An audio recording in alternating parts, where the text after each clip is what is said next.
Nerd reactor, roll out. So, Umbrella Academy, from comic book to the show, what was like the biggest challenge?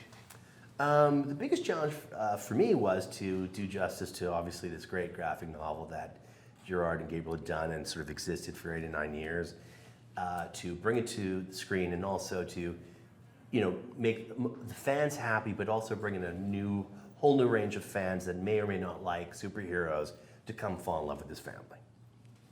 And with you, were you like happy, excited to try to expand on just the characters that were on the pages? Yeah, I was extremely excited that we were going to be able to spend 10 hours with these characters, as opposed to the original hour and a half that a film would have been. Yeah, the characters, I just feel they're more fleshed out. So, any particular character that you were excited about focusing on? For me, I just thought, I loved all the characters. I thought, making Aiden come to life, number 5 was a big one, just because he was such an important part of the series. So finding Aiden Gallagher was a great catch for us. But also making Hazel and Cha-Cha this sort of interesting, odd couple of assassins was also a big challenge, and I think we found the right people for that. With the time travel, is it ever tricky with trying to expand it with shows and trying to make sure there's like no loopholes? Time travel is tricky in the comics. Yes, it's tricky I would everywhere. imagine, it's pretty tricky for Steve. Yeah, we make a lot of charts in the writer's room trying to figure out where we are in the time travel of it all, but it's tricky.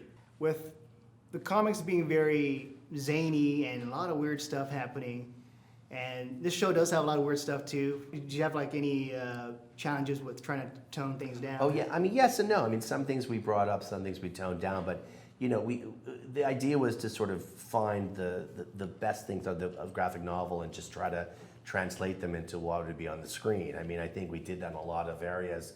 A lot of the zaniness and sort of the whimsical of the graphic novel definitely comes across on the TV version of it. And for you, Gerard, when you watch the show, like, are you happy with probably excited about it, like with just what it is seen on screen? For sure, yeah. I was definitely happy with what Steve did, and I was able to kind of trust him and let him have his vision and do his thing with it, because my goal is always to make just like a really amazing comic with Gabrielle, and we do that. And if we keep doing that, we'll always have material for Steve to use, and also he's very respectful of the source material, so we know our ideas are going to go to a good place. You guys never had to like butt heads or like, I wouldn't do that with that character or something like that? There were some things I had to kind of get used to, and there was some changes and some differences, but there was never any like butting of heads. I don't feel. No, I think when Gerard and Gabriel came to set for the first time, that that's when we all realized like it's just such a big undertaking the show was. It was just a massive thing. I think when we're all there together, you just get like how many people are working to make this project come to life. Mm-hmm.